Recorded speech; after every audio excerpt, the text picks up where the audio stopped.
Aux États-Unis, le tireur qui a abattu l'influenceur Charlie Kirk est-il un militant antifasciste? La réponse est pour l'instant difficile à établir.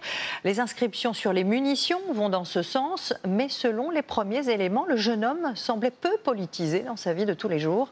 Florence Leclerc. Collecte de preuves dans le quartier résidentiel de St. George. Voiture du suspect embarquée.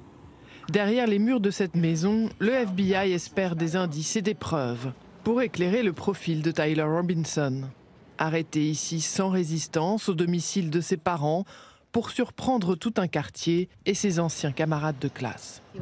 Il a toujours été du genre élève modèle, celui qui rendait ses devoirs à temps, qui faisait toujours ce qu'il fallait, admiré par les adultes, et qui respectait toujours les adultes, ses camarades, ses amis, les figures d'autorité et tout ça.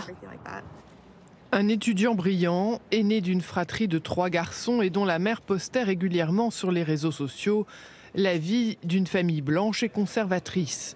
Jeune homme de 22 ans, sans affiliation politique. Pas vraiment le portrait brossé par les soutiens de Charlie Kirk, célèbre influenceur d'extrême droite, sans doute assassiné par Tyler Robinson d'une balle dans le cou en plein meeting le 10 septembre dernier.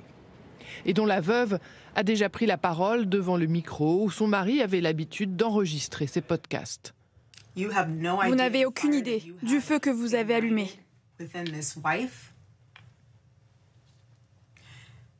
Mes cris résonneront dans le monde entier, comme un cri de guerre.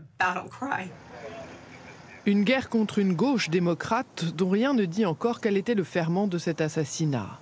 Il faudra interpréter les messages laissés sur les munitions du tireur, Bella Ciao inscrite sur l'une, ou Hé, fasciste, attrape ça, pour comprendre tous les mobiles qui ont pu animer ce jeune homme, photographié le jour du meurtre avec un t-shirt floqué du drapeau américain.